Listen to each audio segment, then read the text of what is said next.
Olá, bem-vindos à nossa conversa de hoje. A gente recebeu um material bem interessante sobre direito constitucional, sabe? E a ideia aqui é destrinchar um negócio fundamental para a nossa democracia.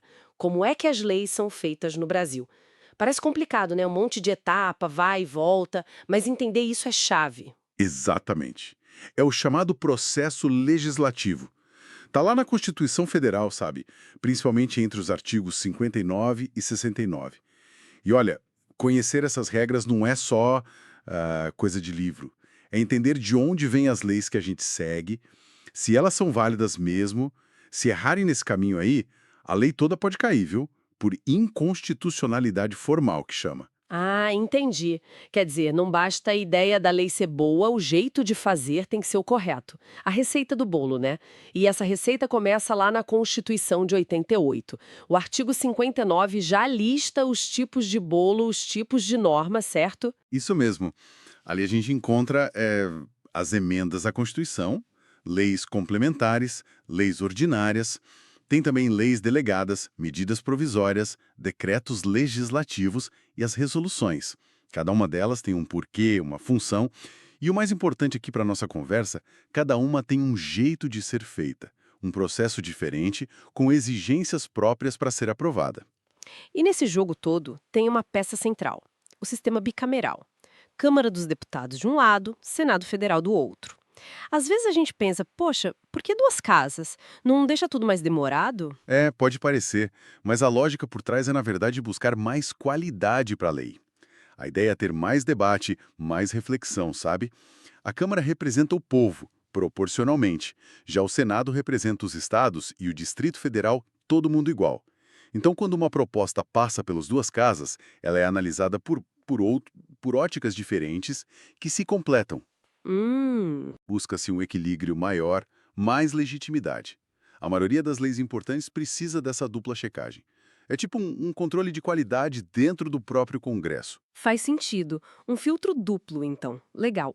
Agora, voltando para aquela lista de normas. Tem duas que a gente ouve falar todo dia: lei ordinária e lei complementar. Qual é a grande diferença entre elas, assim, na prática? Boa pergunta.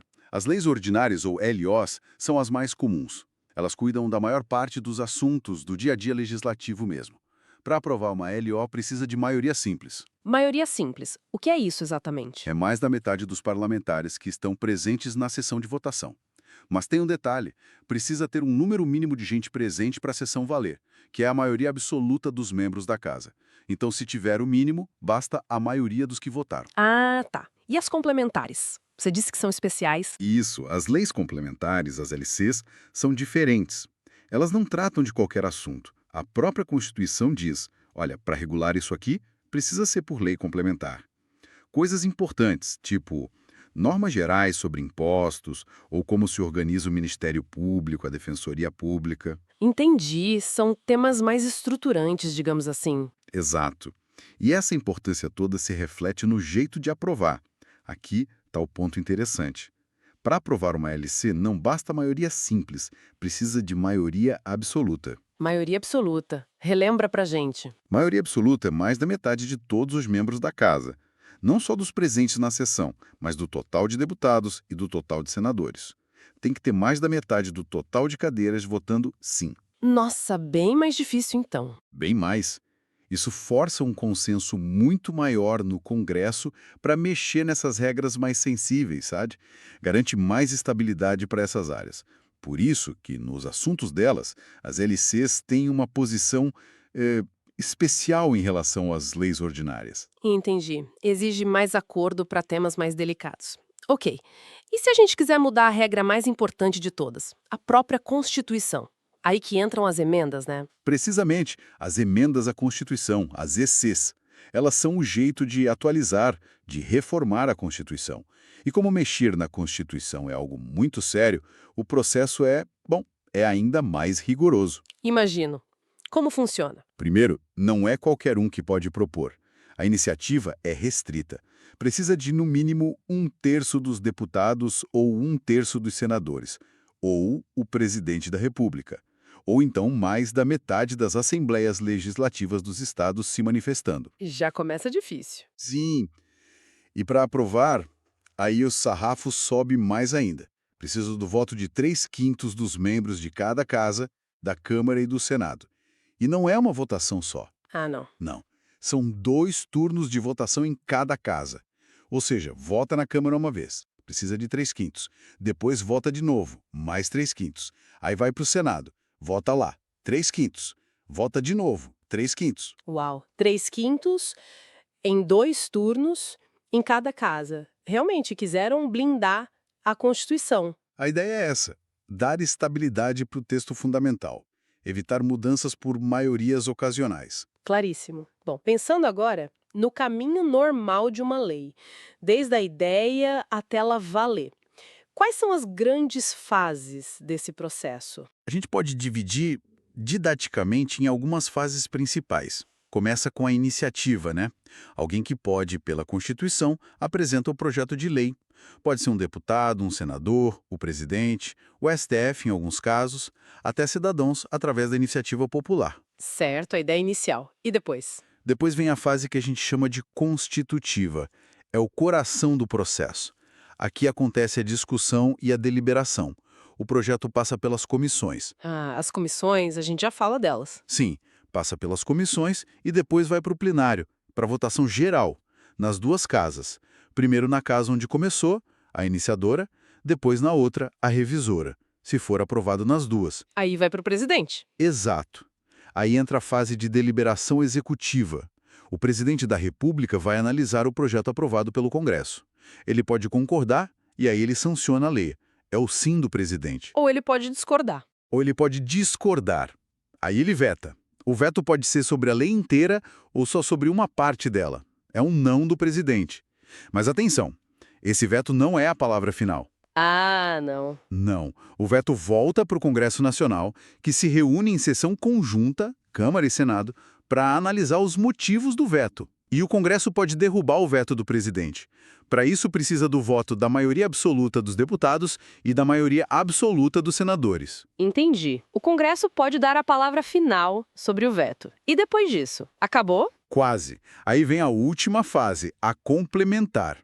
Aqui temos 2 atos importantes: a promulgação e a publicação. Certo. Às vezes a gente confunde esses dois. Qual a diferença? A promulgação é o ato que diz: ok, essa lei existe oficialmente. Ela passou por todo o processo e agora faz parte do nosso conjunto de leis. Geralmente quem promulga é o presidente. Se ele não fizer no prazo, o presidente do Senado faz. É como se fosse o atestado de nascimento da lei. E a publicação? A publicação é quando a lei sai no Diário Oficial da União. É o ato que torna a lei conhecida por todo mundo. É a partir da publicação que a lei começa a ter validade, a produzir efeitos, a não ser que ela mesma diga que vai entrar em vigor depois. É o aviso. Pessoal, tem lei nova na área. Perfeito. Agora, você mencionou as comissões parlamentares antes de ir para o plenário. Qual é o papel delas, exatamente? São importantes mesmo? Importantíssimas. Elas são tipo os especialistas do Congresso. Antes de um projeto ir para a votação de todo mundo no plenário, ele passa por uma ou mais comissões. A mais famosa é a CCJ, Comissão de Constituição e Justiça. Sim, sempre ouço falar dela. A CCJ analisa se o projeto está de acordo com a Constituição, se é legal. Outras comissões analisam o mérito, o assunto do projeto em si, se é bom, se é ruim, se precisa mudar algo. E também a questão financeira, se tem dinheiro para bancar aquilo. Esse trabalho técnico das comissões qualifica muito o debate, sabe? Evita que cheguem ao plenário projetos com problemas óbvios de constitucionalidade ou mal escritos. Tem até uma lei complementar, a 95, que dá umas regras para ajudar a escrever as leis de forma mais clara, mais organizada. As comissões ajudam a ver isso também. Entendi. É um filtro técnico bem relevante antes da decisão política final no plenário. E se essa é a receita toda, com todas essas fases, comissões, quórums, se algo sair errado no meio do caminho, se não seguirem as regras do jogo? Ótima pergunta. Existe controle para isso sim. O Poder Judiciário, principalmente o Supremo Tribunal Federal, o STF, fica de olho nisso. Se as regras do processo legislativo forem desrespeitadas. Isso pode gerar o que chamamos de inconstitucionalidade formal, ou seja, A lei pode ser considerada inválida não pelo que ela diz, mas pela forma como ela foi feita. O processo estava com defeito. E quem pode reclamar disso? Os próprios parlamentares, durante a tramitação, podem entrar com mandado de segurança no STF se acharem que o direito deles a um processo correto está sendo violado. E depois que a lei já existe, ela pode ser questionada no STF por meio de ações como a Ação Direta de Inconstitucionalidade, a ADI. Quem pode entrar com a ADI está lá na Constituição. São vários legitimados. Então, tem como controlar se o Congresso seguir os próprios procedimentos? Tem sim. É a garantia do devido processo legislativo. É um direito de todos, no fim das contas, que as leis sejam feitas corretamente. Bom, acho que deu para ter uma visão bem completa, né? Fica claro que o processo para fazer lei no Brasil é complexo, detalhado, mas parece que é de propósito, né? Com certeza. Ele foi desenhado assim para buscar legitimidade democrática, com muitos debates, muitos filtros, controles entre os poderes. Envolve a representação do povo, dos estados. A ideia é que a lei seja resultado de um processo pensado, transparente e dentro das regras da Constituição. É uma busca constante por um equilíbrio, então. De um lado, a necessidade de criar as leis que a sociedade precisa, Isso. e do outro, a garantia de que essas leis nasçam de um jeito correto, legítimo, constitucional. Perfeito. É essa tensão que molda o processo. E fica aqui talvez uma reflexão para a gente levar essa complexidade toda que a gente viu, que é importante para a legitimidade, para o controle, como ela conversa com a urgência que às vezes a sociedade tem por respostas rápidas do legislativo, como equilibrar rigor e agilidade. Fica aí a questão para a gente pensar.